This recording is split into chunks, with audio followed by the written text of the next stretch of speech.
Right now, something important is passing through the waters between Taiwan and the Philippines, and it is important to comprehend precisely what it is, what it can do, and why its movement is important at this specific time.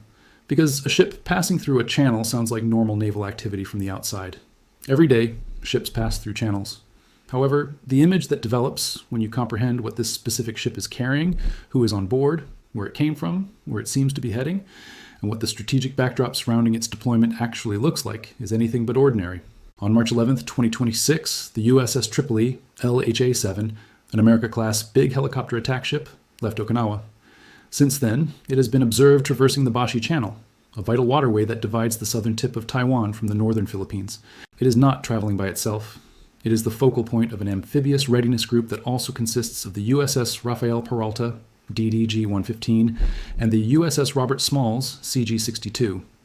At least 20 F-35B Lightning II stealth fighters, 20 MV-22 Osprey aircraft, and a Marine Expeditionary Unit, which has reportedly been increased to 5,000 personnel, are carried by these ships collectively. Take a moment to consider those figures. 3 ships carrying 5,000 Marines, 20 F-35B stealth fighters, and 20 Osprey tilt-rotor aircraft are passing through one of the world's most strategically important waterways. That is a powerful force. Understanding each of these elements in great depth is necessary to comprehend why it is significant and why it reflects something truly important rather than just another naval deployment. This is because the individual pieces reveal information that their sum does not. Each member of this group was carefully selected. Each capacity shown here represents a particular operational issue that American military strategists have spent years attempting to resolve, a particular lesson learned or a particular threat anticipated. Additionally, as you comprehend the functions of each component, you start to grasp the true purpose of the entire package. So let's begin from the beginning. First, let's talk about the ship, because in order to comprehend the USS Tripoli, you must first comprehend the history that gave rise to it and the geopolitical controversy that its very presence implies. Amphibious assault doctrine for most of the 20th century was based on an idea that had direct roots in World War II. The basic picture is recognizable. A landing craft ramp with a level bottom that descends into a beach. Marines and soldiers rushing ahead toward whatever is waiting for them on land. Amphibious actions in Guadalcanal Campaign, Battle of Tarawa, and Battle of Incheon were marked by variations on that image. Landing craft, amphibious vehicles, and eventually tanks could be launched straight into the surf through openings at the waterline, which the Navy refers to as well decks. These openings were necessary because the ships that supported those operations were built with the goal of getting people and equipment directly from the water onto the land as efficiently and quickly as possible. That idea was successful. It was really expensive, but it was effective. Additionally, the well deck continued to be an essential component of American amphibious ships for many years. Around the well deck, you constructed the ship. Everything else was incidental. The threat situation then shifted. The number of coastal defense systems increased. The number, accuracy, and distribution of anti-ship missiles increased. In the 1990s and 2000s, countries and non-state entities that would never have posed a threat to a U.S. Navy ship in the 1950s or 1960s obtained weaponry that could seriously endanger a ship. The calculation of bringing a big amphibious ship close enough to a hostile shore to perform a traditional over-the-beach landing was drastically altered. Military planners had to consider whether the conventional amphibious assault concept was still feasible in the actual environment they were operating in, because the cost of doing so against a sophisticated opponent had increased significantly. In the end, the Marine Corps and Navy decided to switch from an over-the-beach strategy to a standoff strategy. Instead of bringing the ship to the shore, you bring the ship within range, but keep it at a distance. Additionally, you transport your armies via air. The link between the ship and the target is established by helicopters, tilt-rotor aircraft, and eventually stealth planes. The most hazardous waters are never reached by the ship. It can deliver its men and weaponry where they are needed while staying far enough offshore to make targeting more difficult. The America class was created with that operating philosophy in mind. For this reason, a well deck was not included in the construction of the USS Tripoli, a contentious decision that sparked intense internal discussion within the Navy and Marine Corps, but it represented a sincere strategic assessment of how amphibious power projection would need to function in the current threat landscape. The designers significantly increased the amount of internal capacity by removing the well deck. All of the volume was transferred to aviation: larger hangars, more extensive repair facilities, improved fuel storage, and better ammunition handling for aircraft. The ship's whole below-deck architecture was designed with the goal of efficiently and sustainably operating a large number of aircraft over lengthy periods of time. Fundamentally, the USS Tripoli is an aviation platform that also transports Marines. This leads us to the F-35B, because you can't completely appreciate why an American ship would have more than 20 F-35Bs if you don't know what this aircraft is and can do. The Joint Strike Fighter program's short takeoff and vertical landing variant, known as the F-35B, was created especially for the Marine Corps and for use from vessels without the catapult launch systems of traditional aircraft carriers. It can operate from the flight deck without requiring major launch infrastructure because it can take off from a short deck run and land vertically. However, the F-35B's capacity to take off and land on smaller ships is nearly its least intriguing feature. This aircraft belongs to the fifth generation of stealth aircraft. Radar systems that would identify and track a fourth-generation fighter at a considerable distance might not spot the F-35B until it is considerably closer. In certain situations, they might not detect it at all because its airframe was built from the start to limit radar cross-section. This feature gives a real operational advantage over opposing air defense systems that have been tailored to detect and fight conventional aircraft. The aircraft also carries advanced electronically scanned radar, allowing it to track multiple targets simultaneously while remaining difficult to detect itself. In addition, the F-35B's distributed aperture system and electro-optical targeting system provide pilots with a 360-degree picture of the battlespace. Sensors embedded around the aircraft feed information into the pilot's helmet display, allowing the pilot to effectively see through the aircraft structure. It carries air-to-air missiles for combat against hostile aircraft and precision-guided weapons capable of striking both naval and ground targets. Crucially, the aircraft is also designed to act as a sensor and data-sharing node in a broader networked battlespace. Every F-35B on the Tripoli is therefore more than a standalone fighter. It becomes part of a larger information system that shares data with ships, aircraft, and command systems, improving situational awareness for every connected platform. The U.S. Navy refers to a ship carrying 20 or more of these aircraft as a lightning carrier.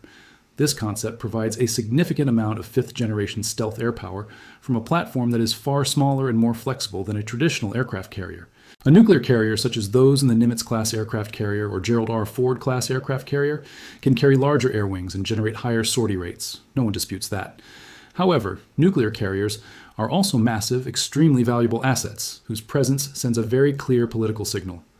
Losing one would be catastrophic both militarily and politically, and adversaries have invested heavily in systems designed specifically to threaten them. The Lightning Carrier concept offers a different balance. It provides meaningful air power while presenting a different risk profile. It is flexible, easier to deploy in certain situations, and does not carry the same strategic consequences if threatened. It is not intended to replace carrier strike groups. Instead, it adds another tool to the military toolkit, covering operational gaps that a traditional carrier strike group might not be suited to fill. Next, we should examine the rest of the Amphibious Ready Group. The history of the USS Robert Smalls is particularly interesting. The ship was originally commissioned as the USS Chancellorsville before being renamed in 2023 after Robert Smalls. Robert Smalls was an enslaved man who, in 1862, seized control of a Confederate transport vessel and sailed it to Union lines with his family and other enslaved people aboard. He later served as a captain in the Union Navy and eventually became a member of the United States Congress. The renaming was part of a broader effort to remove Confederate names from U.S. military installations and replace them with names representing American ideals more closely. The ship itself is a Ticonderoga-class guided missile cruiser equipped with the Aegis combat system. When introduced, Aegis represented a generational leap in naval air defense capability. The system integrates powerful radar arrays with advanced computer processing and missile guidance systems. It was specifically designed to defend against saturation attacks, where an adversary attempts to overwhelm defenses by launching large numbers of missiles simultaneously. The cruiser carries the Mark 41 vertical launch system, capable of firing a wide range of weapons including standard air defense missiles, ballistic missile interceptors, Tomahawk cruise missiles, and anti-submarine rockets. The presence of the cruiser therefore adds long-range strike capability and area air defense to the amphibious group. Meanwhile, the destroyer USS Rafael Peralta adds additional anti-submarine warfare capabilities, surface warfare systems, and further air defense layers. Together, these three ships create a mutually reinforcing capability package: the Tripoli project's ground forces and air power. The cruiser provides long-range strike and air defense. The destroyer strengthens anti-submarine protection and adds additional missile capability. The size of the Marine force aboard the group is also significant. A traditional Marine expeditionary unit normally contains around 2,200 personnel. That size is designed for crisis response missions, humanitarian assistance, evacuations, and limited combat operations. A force of 5,000 Marines represents something far larger. It approaches the size of a Marine expeditionary brigade, capable of sustained combat operations and more complex missions. Supporting such a force requires significant logistical preparation, including fuel, ammunition, medical support, and maintenance infrastructure. The MV-22 Osprey tilt-rotor aircraft that carry these Marines also play a critical role. Unlike traditional helicopters, the Osprey can rotate its engines and rotors, allowing it to take off vertically like a helicopter and then transition to forward flight like a turboprop aircraft. This design gives the aircraft much greater speed and range than conventional helicopters. Marines deployed from the Tripoli can therefore reach targets hundreds of miles inland rather than just coastal areas. That capability significantly expands the operational reach of amphibious forces and complicates defensive planning for any adversary. Geography also matters. The Bashi Channel is one of the most strategically important waterways in the Indo-Pacific region. It connects the western Pacific Ocean with the South China Sea and serves as a critical transit route for naval forces operating in the region. For Chinese naval planners, it represents a choke point that foreign military forces must pass through in any Taiwan-related scenario. For American planners, it is a vital corridor connecting operational theaters. Ship movements through this channel are constantly monitored using satellite imagery, signals intelligence, and maritime surveillance systems. The transit of the Tripoli and its escort ships is therefore certainly being observed closely by Chinese military analysts. At the same time, such movements send signals. Naval deployments in contested regions always carry political and military messages about capability, readiness, and intent. The repositioning of this amphibious group also reflects strategic prioritization. Military forces are limited. When ships are deployed to one region, they cannot be present in another. Senior commanders therefore move assets like this only when they believe those capabilities may be needed. The current transit suggests a shift toward a theater where American planners anticipate increased demand for amphibious and aviation capabilities. Potential destinations could include the South China Sea, the Indian Ocean, or even the Middle East. Without official confirmation, the exact mission remains uncertain. However, the design philosophy behind this force is clear. It represents the American response to modern anti-access and area denial strategies developed by competitors such as China. Submarines, long-range missiles, integrated air defenses, cyber warfare systems, and space-based surveillance networks are all designed to make it harder for American forces to operate close to adversary territory. The Tripoli Group counters that challenge with a flexible combination of stealth aircraft, long-range strike weapons, mobile Marines, and layered defensive systems. Stealth aircraft complicate enemy air defenses. Ospreys extend the reach of amphibious forces deep inland. Aegis-equipped escorts protect the group from missile threats. Together, these capabilities allow the United States to project power into contested environments without relying solely on the largest and most vulnerable platforms. Ultimately, the USS Tripoli and its escorts represent the modern evolution of a concept that has been central to American strategy since World War II. Sea-based forces can move anywhere the ocean reaches. They do not require foreign bases or host nation permission. They can reposition quickly and maintain a degree of strategic ambiguity about where they might strike. Technology has changed dramatically since the era of landing craft and beach assaults, but the fundamental logic remains the same. Ships allow a nation to bring military power to distant shores rapidly and unpredictably. The Tripoli's transit through the Bashi Channel is therefore more than a routine naval movement. It is a demonstration of modern sea-based power projection. Where it goes next may reveal more about current strategic priorities than any official announcement, because ships rarely move without purpose. Unlike press conferences, naval deployments communicate through action. Wherever these ships ultimately arrive will reveal where their commanders believe they may soon be needed most.